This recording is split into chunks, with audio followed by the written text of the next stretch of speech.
On parle cinéma chinois, Ouais, hongkongais. ouais.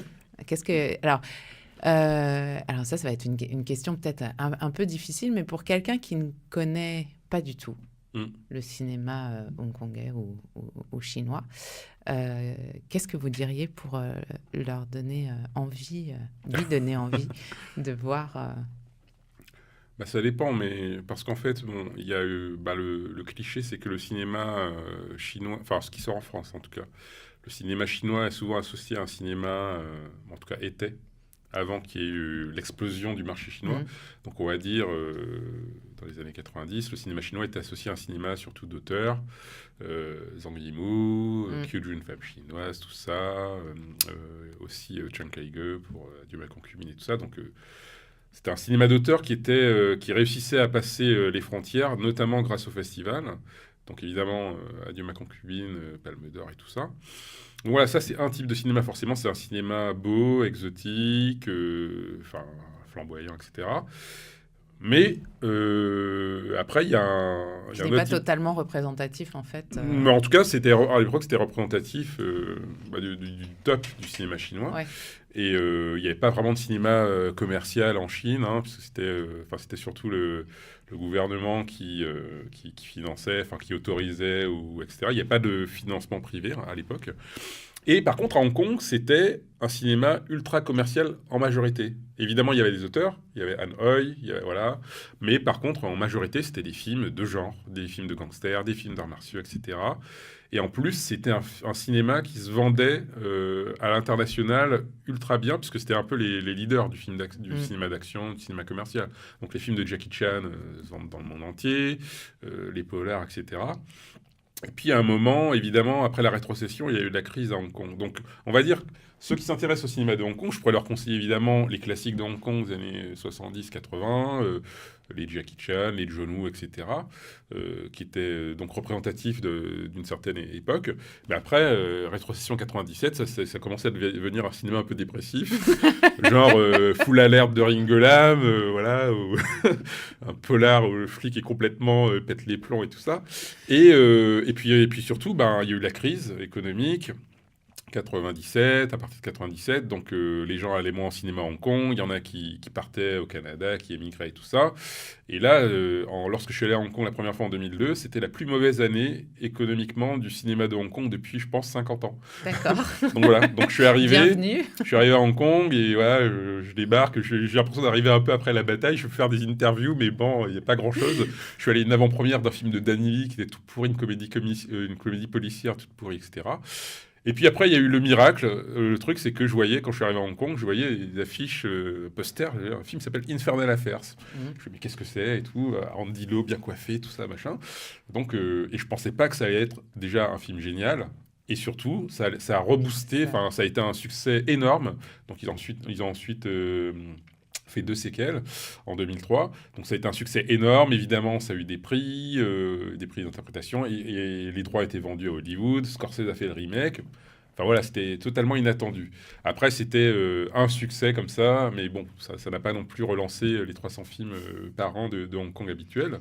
Et par contre, vers ouais, 2003, il me semble, par là, Zhang Yimou a commencé à faire du cinéma un peu plus commercial, alors il faisait d'habitude des films, des drames sociaux, etc. Hop, il se met au film, on va dire, commercial, il fait Hero, voilà, puis après, tous les autres cinéastes considérés comme des auteurs et Mm. tout, commencent à s'y mettre aussi. Et du coup, c'est là que je me dis, ah, le cinéma chinois commence à changer, quoi. Surtout que, en plus, ils emploient des stars de Hong Kong, donc voilà, il y a une sorte Oui, de fusion comme ça entre le cinéma hongkongais et le cinéma chinois, qu'il n'y avait pas avant en qu'il n'y avait pas fait. avant. Mm. Et en plus, que les budgets commencent à être conséquents. Parce qu'à Hong Kong, évidemment, c'est petit. À Hong Kong, ce qui me plaisait avec Hong Kong, c'est que les petits budgets étaient... Enfin, les cinéastes trouvaient les moyens les plus originaux avec un petit budget pour que le résultat soit 10 fois supérieur, ou qu'on a l'impression que ça coûte 10 fois plus que ce que ça en a coûté. Notamment Choi Ark, voilà, dans les films de Choi Ark, il met des fumigènes, on voit pas les câbles, c'est génial. Voilà, alors qu'à l'époque, ils n'utilisaient pas d'ordinateur, d'effets VFX, etc. Et alors que maintenant, il y a que ça. Maintenant, depuis Tigre et Dragon, la première fois que j'ai vu Tigre et Dragon, le film m'a plu, hein, j'adore le film, mais le fait de voir de quasiment, on a l'impression de voir les câbles, même s'ils ont été effacés, mais on dit, genre, ils se sont pas emmerdés, quoi. Ils ont mis des câbles, puis en fait, ils les ont effacés. Alors que dans les films de Hong Kong des années 90, ils s'arrangeaient quand même pour que ça se voit pas, qu'ils la fumaient, etc. Là, c'est genre, bah, ok, elle marche sur la maison, comme ça, elle court et tout. Ok. Et on voit qu'elle est voilà, genre Michel Yeoh qui court sur le mur, comme ça, je me dis, mais non, ça va pas. Mais dans les films d'Hong Kong, ils rebondissaient. Il y avait un truc qui faisait qu'il y avait une logique. Alors que là, c'est maintenant, tout le monde court sur les murs, etc. Donc, et les Hongkongais ont détesté le film. Alors là, je connais des Hongkongais, ils disent, mais Tigre et Dragon, mais c'est nul et tout. Justement, parce qu'on y croit moins, en fait. On n'y croit pas, c'est du déjà vu, c'est tout mou, etc. Et j'étais d'accord avec leur point de vue, parce que voilà, même si j'aime le film, je dis, ouais, c'est effectivement, quand on regarde un Swordsman, et puis quand on regarde un Tigre et Dragon, Swordsman, c'est 10 fois plus énergique qu'un Tigre et Dragon, quoi.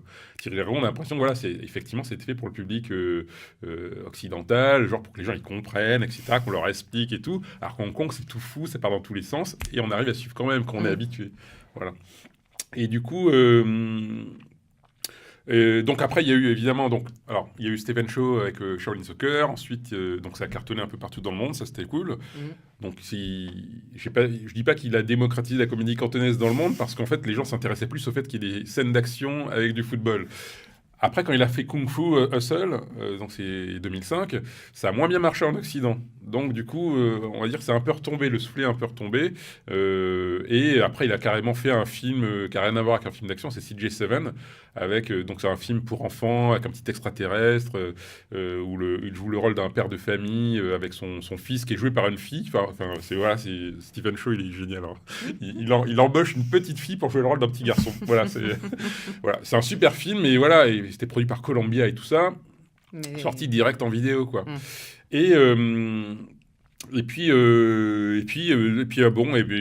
Donc 2010, voilà, vers 2010 par là, le marché chinois, on va dire, c'est de plus en plus ouvert. Et du coup, je parle récemment, par exemple, il y a des films qui font des chiffres dont on n'aurait jamais imaginé ce type de chiffres il y a 15 ans, quoi. Par exemple, The Mermaid de Stephen Chow, justement. The Mermaid, en un mois, il avait fait 500 millions de dollars en Chine. Voilà, quoi. Et c'est un film chinois, en mandarin.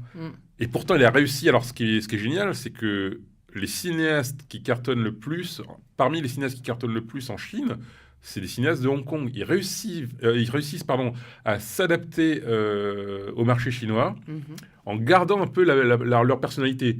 Sachant que quand on fait un film en Chine, il faut passer par le comité de censure, le film bureau, etc. Donc, il faut des fois un peu lisser épurer, voilà. Et pourtant, il y a certains films, comme The Mermaid, ont réussi à retrouver l'esprit cantonais des films de Stephen Chow, alors que c'est un film en mandarin. Et ça, je trouve ça génial. Et qui passe aussi les frontières. Il passe les frontières. Et alors le truc, c'est que The Mermaid, il a cartonné en Chine. Il est ensuite, il a fait une carrière aux États-Unis. C'est un des plus gros succès d'un film étranger aux États-Unis cette année-là, mais il a fait 15 millions. Donc 500 millions, 15 millions, c'est rien. C'est quand même génial. 15 millions, c'est génial. Mais par rapport à la place des films, mais disons qu'à un moment, les Chinois, les Hongkongais, notamment, je sais pas, Jackie Chan, par exemple, il essayait d'aller sur le marché hollywoodien, il faisait Rush Hour, etc. Donc, voilà, il y a eu plein d'associations comme ça de ce type. Le truc, c'est que maintenant, ils n'ont plus besoin. Ils n'ont plus besoin d'Hollywood. Parce que les films cartonnent en Chine. Alors, je sais pas, il y a un nombre incroyable de salles construites tous les jours en Chine. Je pourrais même pas dire le nombre de salles qu'il y a aujourd'hui en Chine, mais ça augmente tellement de jour en jour. Ils construisent des salles tout le temps, des salles je sais pas, chez Mission Impossible par exemple, qui est sorti en Chine, rien qu'en IMAX, il y a 539 salles en IMAX, rien qu'en IMAX, voilà. Et ils ont fait 77 millions de dollars en ouverture, quoi. Ils cartonnent, là, Mission Impossible. Donc voilà, mais à l'inverse, il y a un film chinois aussi là qui est en train de cartonner aux États-Unis. Alors lequel ? Alors voilà, je me souviens plus du titre, donc c'est très bien. Asian. Juste, Ah non, oui, c'est pas Crazy Rich Asian. Oui, Oui, voilà. Mais ça, c'est un film américain. C'est un film Oui. américain. Oui, ouais, c'est un film américain avec Avec que des acteurs quand même des chinois ac- et hongkongais. Voilà, mais ce sont des acteurs, on va dire, aussi, enfin, sino-américains, voilà quoi. Donc, sont des Américains d'origine chinoise, on va dire. Donc, ce sont pas des stars, En Chine. en Chine, ni rien quoi. Mais ça, c'est un autre cas. Mais effectivement, il y a des Hongkongais, notamment un Hongkongais qui s'est associé à la promo, enfin, même, je crois qu'il est même investisseur, etc., de Crazy Rich Asian, pour pouvoir donner une autre image voilà, donc pour pouvoir avoir un acteur dans le rôle romantique, lead rôle, on va dire, d'un film avec que des Asiatiques, quoi. Je ne l'ai pas encore vu, mais mes amis qui l'ont vu trouvent ça bien. D'accord. Ouais, Voilà. on verra. Il sort en octobre, je crois, en France. Mais en tout cas, en Chine, en ce moment, j'ai l'impression que... Enfin, c'est pas l'impression, c'est que les Chinois, ils ont plus besoin, ils ont même pas besoin d'exporter leurs films.